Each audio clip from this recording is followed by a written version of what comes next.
by Luke Air Force Base, and depending on the time of the year, they got the F-35s out that just rattle your bones. Oh Oh my yeah. goodness. It looks like they've stopped for today, so we're all right. Yeah, those fighter jets, we went and did when I lived in Seattle. They have what's called bumper shoot, and it's a big air show. And I took my young kids there, and we had a F-18 go over our head and then go Yeah. up right over with the engines pointed down, and Oh you yeah. just felt like Jello. You just shook at your Yeah. core. Yeah. And Hey Beth, we have the F-16s. Hey Beth, Deborah, welcome everybody. Come on in. We had the F-16s and the F-18s out here at Luke, and then a few years ago they got the F-35s. And man, I thought the F-16s were loud. Those F-35s are about 3 times as loud. wow. 3 times as loud. I mean, just just intimidating. Yeah, I would like to hear that from a distance. Yeah. Come on in, gang. We'll give everybody a few minutes to get audio all hooked up, and But we will I don't want to begin. alarm Beth, but she may have a cat growing out of her head. They do about this time of day. The Okay. tail of the cat blends perfectly with your braid, so Yeah. it was a little confusing for a second there. Life on Zoom. What are you going to do? Right. How we doing here? Don's connecting to audio. Deborah's connecting to audio. Melissa's all ready to go. Got the tech worked out. I've noticed it's been a little bit slow getting audio and video to connect with Zoom these last weeks or two. It's Friday. Zoom knows it's Friday too. That's okay. That's okay. And we are live on YouTube as well. Hello in YouTube land. If you're joining us there, we can't see you, but good to have you here. Well, we are 3 minutes after. Let's do it. Let's get started. Welcome, everyone. I'm Eddie Gordon, courseware designer at Pragmatic Institute. Welcome to another Ask Me Anything session with the Pragmatic Institute instructor. So good to have you. If you are returning, so good to see you again. Glad to have you. Of course, we are on Zoom together. If you're here with us in Zoom, we'd love it if you turn your cameras on. We'd love to see your faces. That makes it so much more human for us. Do it if you can, only if appropriate, of course.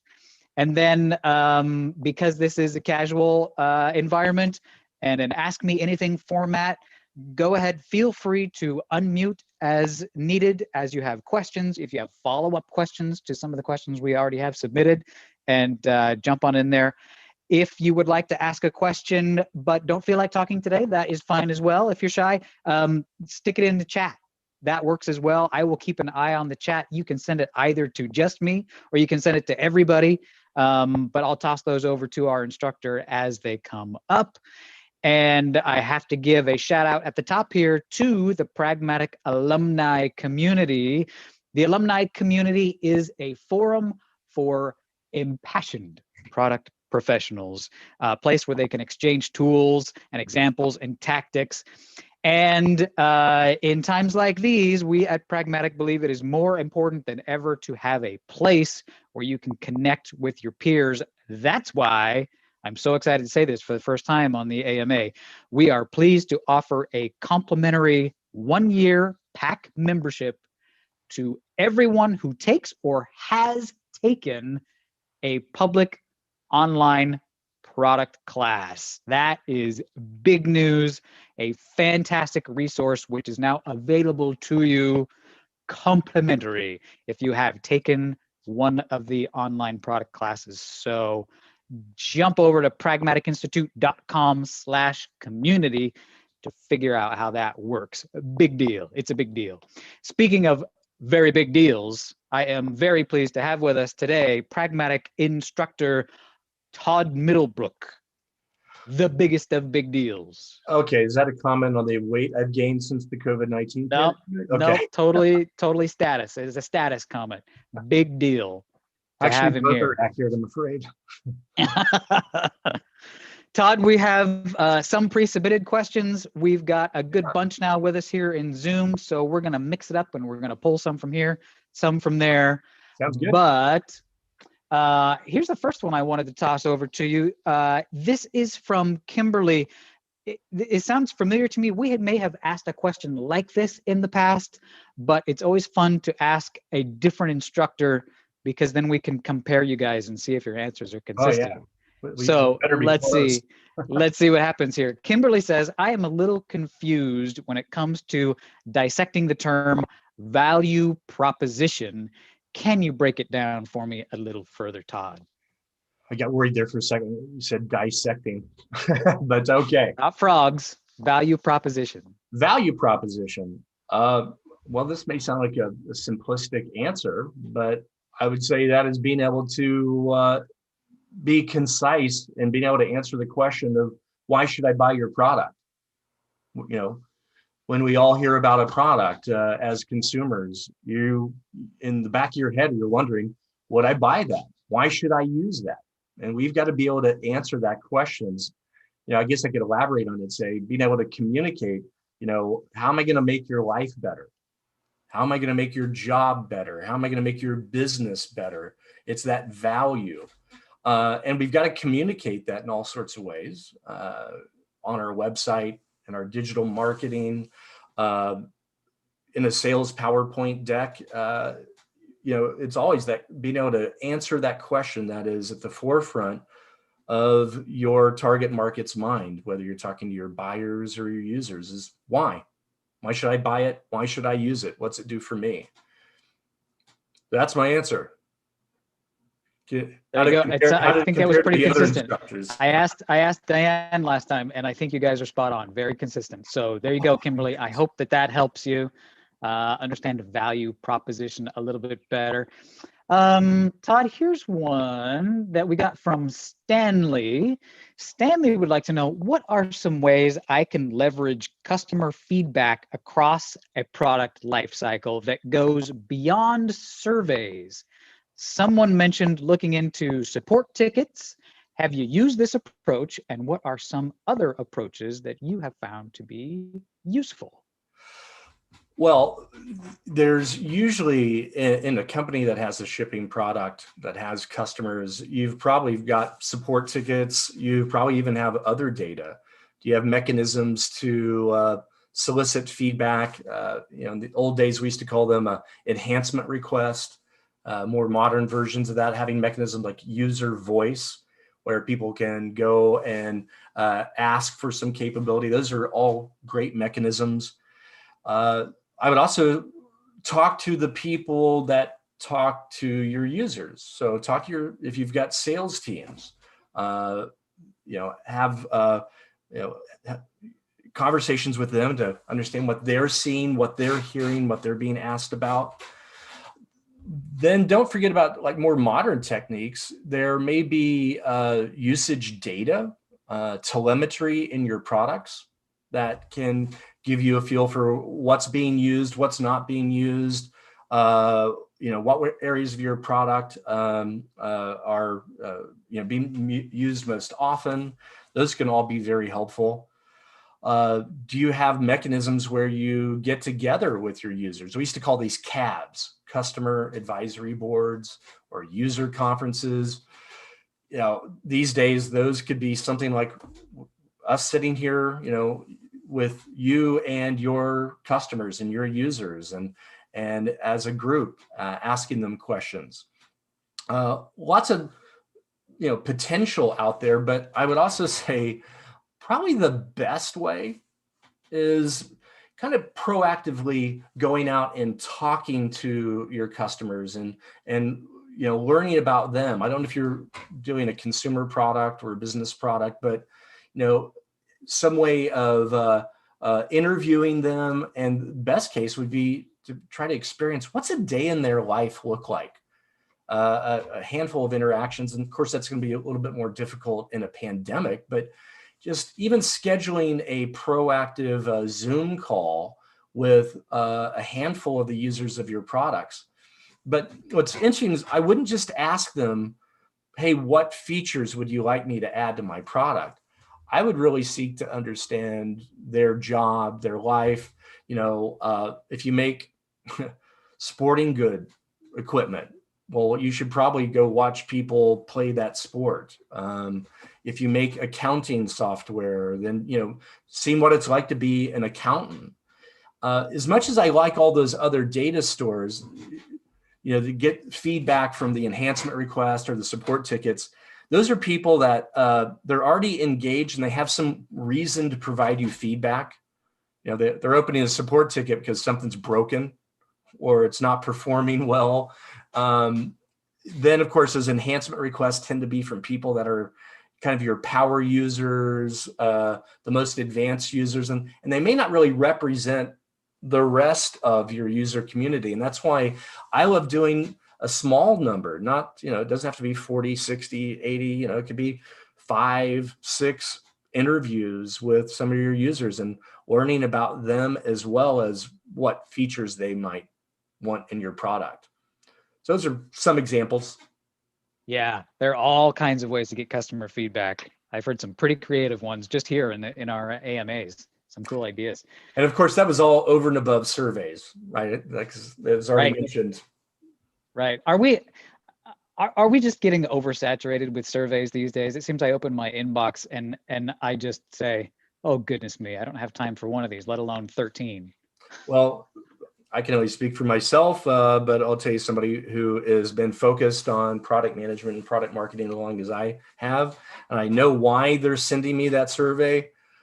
I do a couple a year, unless, I'm super motivated, product that I've had a really bad experience with, or maybe it's a product that I really love. I might be a little bit more motivated, but majority of the time I'm not engaged. I think it's probably true for others.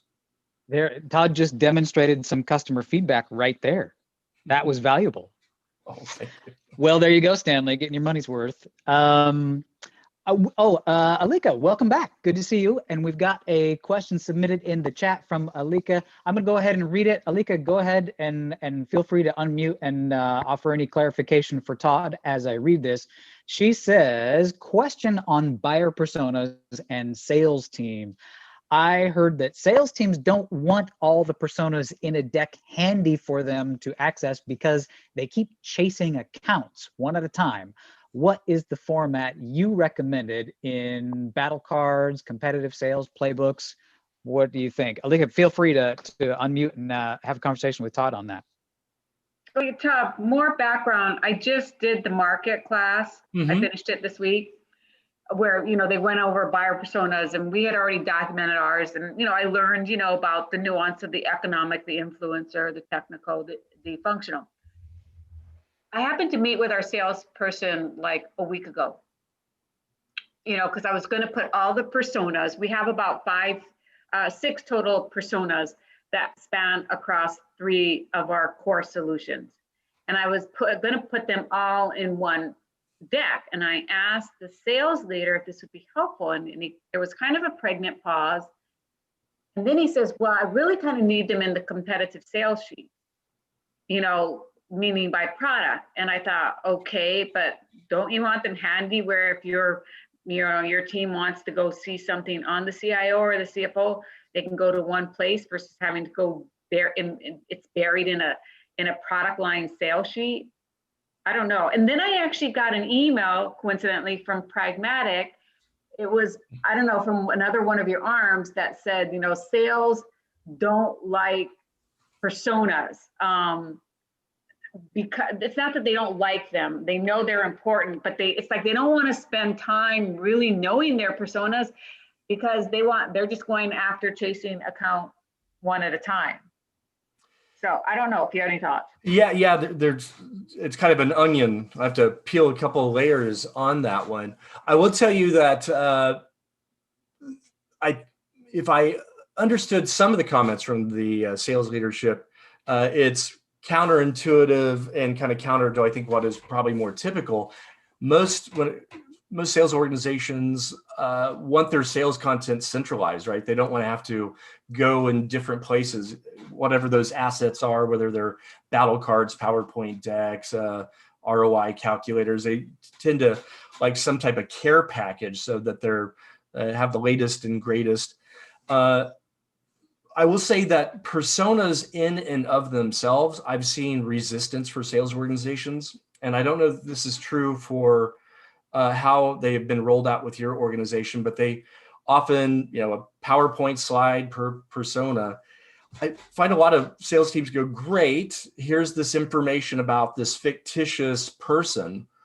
What does that have to do with the reality of what I'm seeing out there? And I don't know if that's what they meant by, here's your persona, but I'm selling one account at a time. For personas to be valuable, they have to have some credibility, and we have to spend some energy in building that credibility. And I think based on some sales organizations' experiences, they've been given personas that were basically creative writing exercises, works of fiction that had no practical value.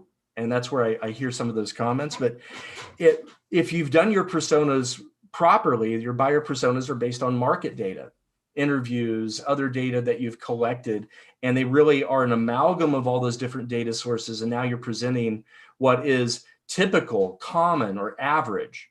On average, this role is one of your buyers. They tend to sit in this part of the organization.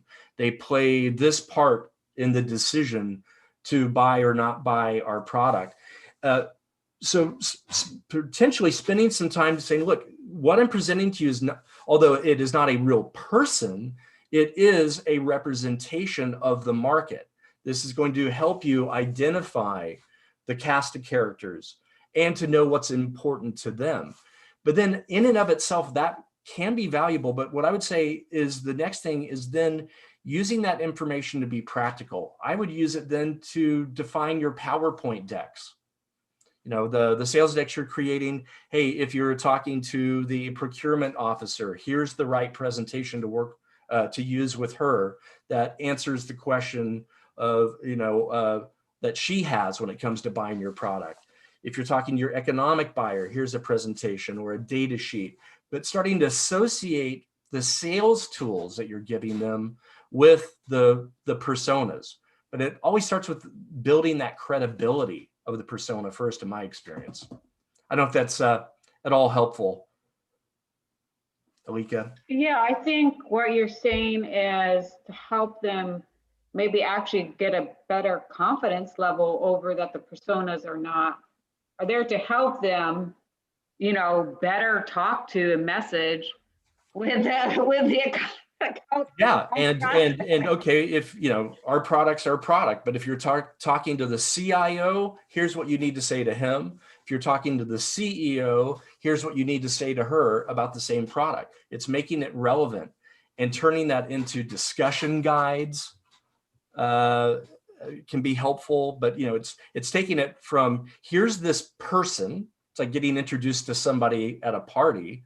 Here's this person, but now how do you go have a relevant conversation with them about our product? Yeah. Todd, is there an issue there with the marketing department focusing on many people and the sales department focusing on one person at a time? Is that sort of the difference in viewpoint? Well, yeah. If they don't see how that fictitious persona actually represents those accounts that they're going to be landing, if it's some, and a lot of salespeople think that personas are some ideal, some, desire, but we're really starting with describing these are the people that you're going to be calling on. These are the people that you're going to have to convince. But what do you need to convince them of? Giving them that relevant conversation to have with them after you've introduced them. And it is relevant. This does represent the typical person that you're going to be trying to land in an account. It won't be exact, but maybe it's 80-20. About 80% of this information will be helpful for that next real person that you're going to have to talk to. Yeah. Alika, thank you. Thank you for the question. Good to have you back again. Love when you're here. Thanks, I've got a question for you, Todd, from Mickey. Mickey says, keep hearing the term freemium product. What does that actually mean, and how can you best leverage it with products you have that actually cost money? Oh, The point so is not to give stuff away for free, right? We're a business. well, that's not necessarily true. Freemium is a vague term. It's kind of like that old Saturday Night Live skit. It's, you get this can. It's like, it's a floor wax. No, it's a dessert topping. It's a, no. Well, it could be both. It depends, right? There are, I think what you're probably thinking of is try before you buy freemium products. But just to clarify, there's other types. We may have a product that we offer for free, and the belief is if our market sees value in it, maybe we are going to upsell them to some other product or service. There's a lot of tax preparation organizations, around March, April, that offer free tax preparation. But then they offer like audit insurance that you can pay for, and if you get audited by the IRS, they'll pay for up to X amount of fines. So you would call that service for tax preparation is their freemium product, but they're hoping if they see value here, we might be able to upsell them to something else. Then there is also something we're all familiar with, the networking effect freemium products. So Gmail, Facebook, LinkedIn, right? For those businesses, their product is more valuable the more people they get on it, right? Facebook's more valuable to you the more of your friends and relatives got on it. But then, of course, the business model here is they're not selling you Facebook. They're selling you to your advertisers. They're gathering data. So you've got to know what your business model is. But the try before you buy, I just experienced this myself. If you guys are like me, the pandemic, I've like run out of movies to watch, I've run out of series to watch, and I've been looking for new hobbies. And I bought a video drone this summer. And now I've got gigabytes of photos and videos that I've taken for this darn thing. And I've never been in video editing so I've been trying all these video editing software packages, and a majority of them are freemium. I download the product for free, and some of them handle it in different ways. Some will limit the features of the product and gray out, there's a button here, but you can't click on it, which I don't suggest doing that way. Others, I get to experience the full capability of the product, but it's time limited, a week or two, or X number of files I can edit. And then they prompt me, if you like the software, please put your credit card number in here and buy the darn product. Todd, why don't you recommend the grayed out version? I'll tell you what happened for me is the ones that had the grayed out features, I never saw the value in them. How do I know that feature works? How do I know that the color correction where I can't click on it? So for those, I noticed I uninstalled them minutes after I downloaded them. Others, I could still create a video, but it put a watermark on it. I also found that one a little irritating. But all of them can work. But the idea is if people see the value in the product, we'll monetize it. And those can be effective, but you do need to know, based on so many examples from the 90s to even modern examples, what kind of conversion rate, what percentage of the people who try it can you expect to buy it? Or what percentage of those who use the free will then buy the added service? And there's a lot of unnaturally high expectations of 20, 30%, but the reality tends to be somewhere between 1 and 5% conversion from free to monetized. You guys probably know that Microsoft bought LinkedIn. I think it was at $41 billion. And of course, we're all on LinkedIn, but there are free, we're all on the free version, but there are upsells to premium versions of it, and they experience only 4%. 4% conversion from free to one of the paid versions. I mean, they can be very effective mechanisms to get your product out there, to demonstrate value, but you need to have the right expectation of what you'll have. Do you know, was that considered a success, that 4% conversion rate? Yeah.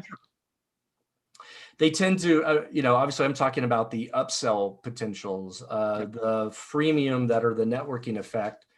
Remember, they're selling your data. They're not trying to upsell you Facebook to some other service necessarily.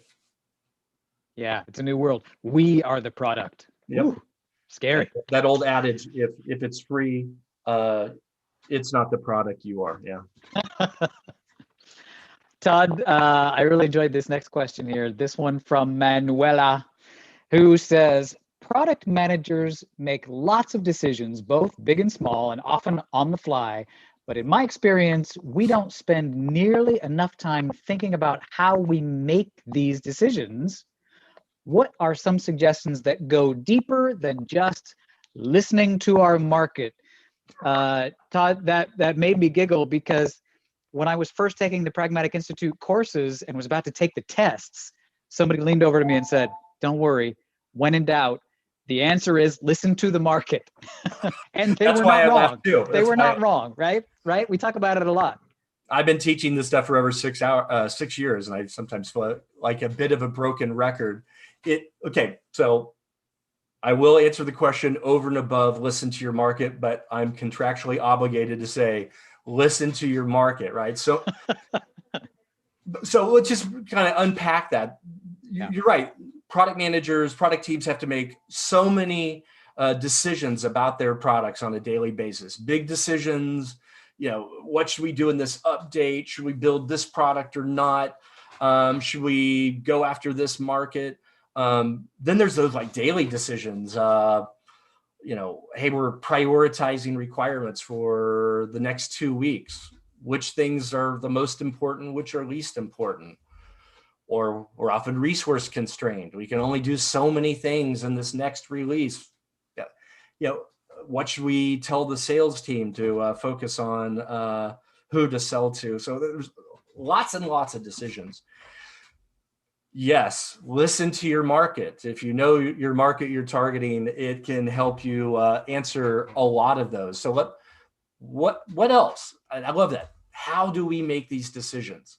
Well, I would say the other key thing to know is, what is your business strategy?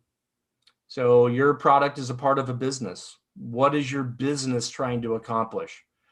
And before you answer, make money.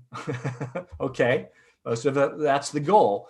Okay, but how are we going to make money? I mean, we can't do everything. So our business goes through a prioritization. What do we want to do this year?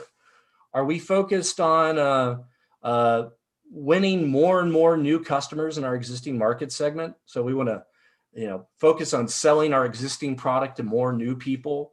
Okay, well, that's going to affect the decisions that we make and the priorities that we make. Or are we wanting to grow by taking our existing product and go into some market we haven't targeted before? Okay. Which requirements should we prioritize? Well, they probably have some special requirements over there. Let's prioritize those versus, we probably still have customers and they say, Todd, I want you to move this button from over here and I've got to do one of the two things. Well, that helps me prioritize. I got to do the thing that helps me accomplish the business goal that we've set out for ourselves. Do we want to create new products? Do we want new products for new markets? So yeah, you've got to know who you're targeting, but you also, what is your business goal? Is it to offer a freemium product that gets more data about the users and you're going to sell that to advertisers? Lots of decisions come from that. Are you wanting to offer a free product because your goal is to gain market share in that goal and before the competition do? So we really have to understand what the business objectives are, because the product is the means to that end, right? We're in business. We made a product to do what and where? Where do we want to accomplish those goals? That tells you which markets, and then go listen to those markets. You knew I was going to come back to that, right? Of course. Well, and the reason we come back to it so often is not because it's the only thing to be done. It's because that's where you start, right? It's Yep. the start of a longer path. Yeah. And I would say really the start is, okay, you've gone into business. Okay. What are you in business to do? Where are you wanting to accomplish that business? Where do you want to grow that business or establish that business? And then that tells you who your target markets are and what kind of product decisions you need to make. And then go listen to those parts of the market and let them help you make the right decisions to target them. There you go. All right, Manuela. So the I hope answer to that the helped question you. is C, market problems. C, listen to the market. Todd, I've got one here from Jesse, and our Zoom audience, of course. Toss them into chat if you want to get some in here. We've got plenty pre-submitted ones we can use, or you can ask your own tailored question just for you as well. So whichever you like. I'm going to throw you this one from Jesse, Todd. Jesse says, I have an engineering background dealing in mostly SaaS products and want to make the transition into a product management or product marketing management role. Given my background, which one do you think my skills will be better suited for, even if it's just a jumping off point to getting my foot in the door? Todd, do we dare wade into this quagmire and try and dissect these titles? So Jesse, you said that was that in the text? Is Jesse on the call? Jesse was a pre-submitted one, could be on YouTube Live. I don't see Jesse in Zoom with us, so we can't get any clarifying questions. Yeah, I mean, We'll have obviously to do our best with that. Yeah, so many questions want to ask about Jesse and that engineering background, but it's always dangerous to generalize, but I've never let that stop me before. So let me just go ahead and do it anyway. Look, people come to product marketing roles and product management roles from many different trajectories. A lot of technical people go on to run companies. Go ask Bill Gates, right? Some people come from a marketing perspective or a marketing background. I got into product teams from technical sales. But believe it or not, a lot of engineers go into product marketing or product management. However, I would say the majority of them, due to their technology background, their probably expertise in the product, probably tend to skew more to product management roles. And by the way, based on all those different directions that people come to these roles from, they bring with them kind of advantages and disadvantages, or strengths and weaknesses. Like when I came in from technical sales, they liked the idea that I both knew the product and I'd been talking to customers and potential customers, and I was very opinionated about the product. And they said, fine, you come fix it. You've been complaining so much. But, wow, Todd, you bring that product, you bring that customer. But for me, I had to figure out that a customer didn't really represent necessarily our target market or the greater audience. And I had to figure out that one voice could be an anomaly, or it could be, like the common voice, but I had to understand the market more totally. People that come at this from an engineering perspective, and especially if they're going to be doing things like requirements, right? Requirement gathering, prioritization. Again, they bring that language that they can communicate very effectively with fellow engineers. And that's an amazing advantage. But I would say the disadvantage of it is how to build products. And you may end up being inclined to telling your engineers, go build this widget, use this port range in your TCP/IP stack and this API. And you can get so technology focused that you can forget, are you solving problems, and who are you solving problems, or who are your users? But like any of these disadvantages, you can turn them into strengths by educating yourself. And so, to answer the question definitively, I'd say more often people with your background tend to go towards product. but they can make great product marketers as well. In fact, some of the best marketeers I've worked with throughout my career, back in my IBM and Tivoli days, were propeller heads. Some of the best engineers that were able to, take that brilliance and not just use it on technology, but take that same discipline to know their new subject, which were their markets. There you go. Follow your heart, Jesse. Follow your heart. Yes, ultimately. Both are great career paths, I'll tell you that. Good. Here's one from Meredith. Meredith says, a lot of time I find myself scatterbrained. Welcome to the club, Meredith. Trying to figure out a good method from start to finish to come up with product ideas, evaluate them, and begin creation. Do you have a method or protocol you tend to follow for each product? So I think she's asking, is the method the same for all products, or is there a different method depending on the product? Would you mind reading that question one more time? I will read it again. Find myself scatterbrained, trying to figure out a good method from start to finish to come up with product ideas, evaluate them, and begin creation. Do you have a favorite method or protocol that you use for each product? Okay, so let me get out of the gate. I do not have a good method for epiphanies. Okay.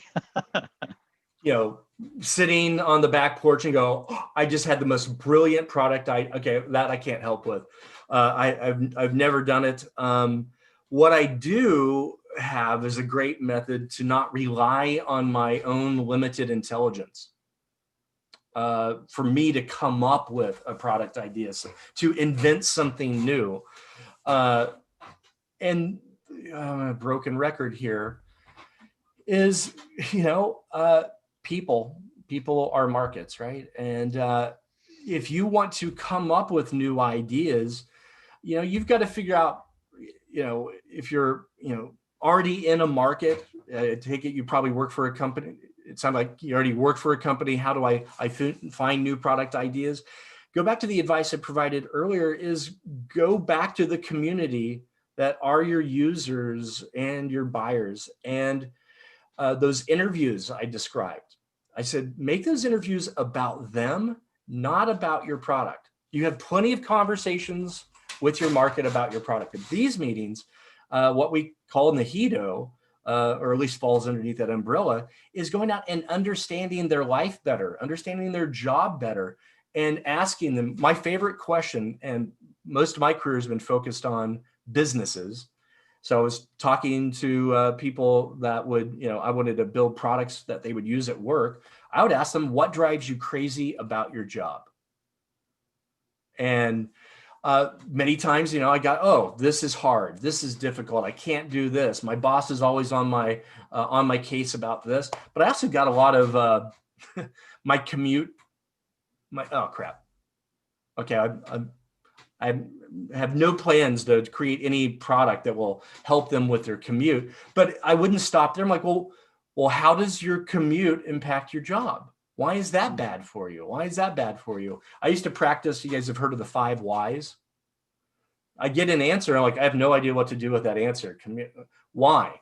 You just keep asking why, and it's like opens them up like a flower. And, and what you're listening for is not, how will my product solve their problems? What you're listening for is there some challenge that they have? And that's, as I evolved, the more advanced question I would ask, tell me about the challenges of your job. Tell me about something that's driving you crazy, you can't do. Again, not through the lens of my product, but through your job. And I've been listening for, is there something that we might want to solve for them? That could be a new feature added to my product later, could result in a brand new product that I don't have today.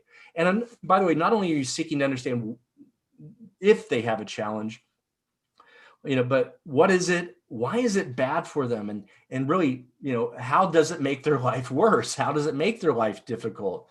You're looking for when they are encountering, outright can't do something that's important to them, or something that's important to them is time consuming, inefficient in some way.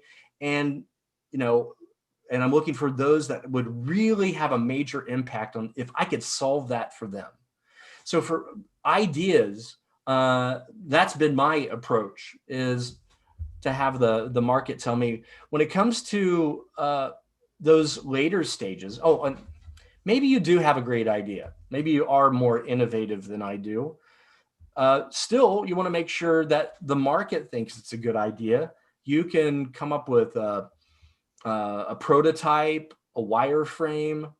A lot of people have heard of like lean startup, right? It says, hey, go use a prototype before you build the product, keywords there, a mock-up, a prototype, a wireframe, and go talk to your intended market. And I could say, I see Callie there. Hey, Callie, if we built this widget and it did this and it did that, does that solve a problem for you? I mean, does that help you out in any way?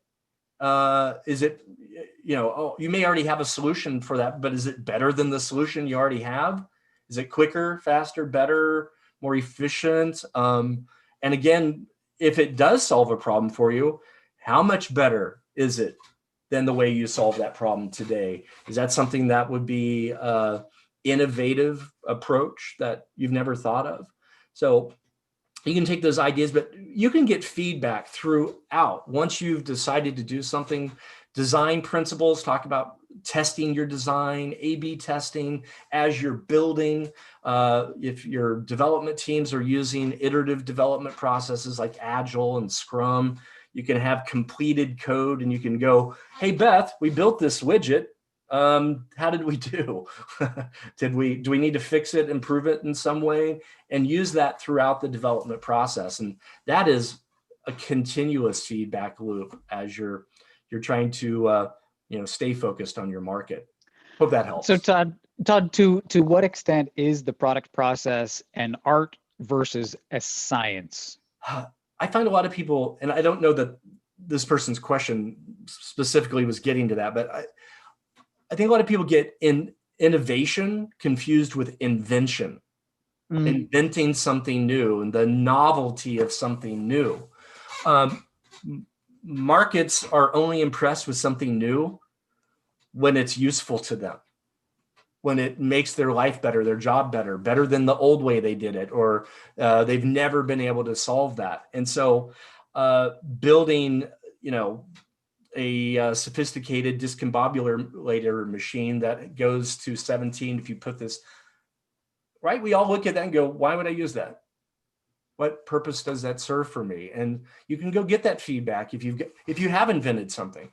But you might hear about a problem and have, like our previous person who asked the question, might have an engineering background, and you can think about how we could use these APIs and machine learning and artificial intelligence, and we might be able to solve a problem better than anybody's ever done it before. Having that technical background could definitely be helpful, but just because you built that widget doesn't mean you built something useful, something valuable. Right. Todd, we are coming up on our time. I've got one more question here and I'm having fun. So I want to do one more. You up for it? Oh yeah, absolutely. This comes from Charisse. Charisse asks, I was wondering how you can test a product before you actually have it. I have an idea for a new product and have been talking with engineers and manufacturers, even did some polls, but I am hesitant to do a sample because it could be very costly. All advice is welcome. I mean, we touched on this a little bit with your wireframe idea, but how do we help them out here? A low res prototype, or how about this? A PowerPoint slide, a diagram, a conversation. There's Beth. Hey Beth, so I'm thinking about building this widget. It would be like this. It would look like that. It would do this for you. It would spin up. I can describe that in whatever way I can to try to describe it in its full capabilities, and and get some level of feedback back from it. I would say if you can prototype it, do a mock-up, use a block of wood, paint it, whatever color, paint the button would go here. You would do this to, whatever you can do. Because I think what you're describing is getting a limited run from a manufacturer to have some real prototypes is so expensive. And, and I just made a joke about a block of wood. There's prototyping tools. If you're talking about software, now there's prototyping tools, 3D printers that can create still approximations of the product. And then, it's a prop. It's a prop that you can then go talk to. And talking about being cost prohibitive, you said you've done some polls. Polls, you don't get to ask follow-up questions. So I would say do a limited amount. Get your mock-up, your block of wood, your whatever it is, and know your target market, and spend some time trying to find individuals in that target market saying, look, I don't have a product right now, but we have what we believe is a new innovative product. I'm not trying to sell anything to you. In fact, I don't have anything to sell to you, but you're such a, I've looked you up on LinkedIn, Callie. You're such a brilliant example of a marketeer. That's who I'm thinking about building this product for. So your feedback would be greatly appreciated. Go have that conversation with them, show it to them, do a Zoom call, do a handful of those. You don't need to do a bunch. And 3, 4, 5, 6, you're going to start to hear what the feedback is, what the pattern is. Did everybody love it? Did everybody hate it? Did most love it? Did you have some, you're on the right path, but don't forget about this. And then later, once you get a feel for kind of the common denominator of the feedback you've gotten from your smaller number, then go do like a survey to a greater number of those people and confirm what the small number told you actually pan out to that, statistically relevant sample size. But you don't need to build it to get good feedback. Even if the market's never in their wildest dreams thought of the product, if you could talk to them about it, they'll still be able to give you feedback. You guys remember that old adage from Steve Jobs? He says, people don't know what they want until I show it to them. That quote, since I've been a pragmatic instructor, gets thrown at me all the time. And I think people misunderstood what Steve Jobs was saying. A lot of people give me that quote and they think he's telling you how brilliant he is and at inventing products. What he was really commenting on is people don't know they want an iPhone until they heard about it or saw it for the first time and went, you can type on the screen?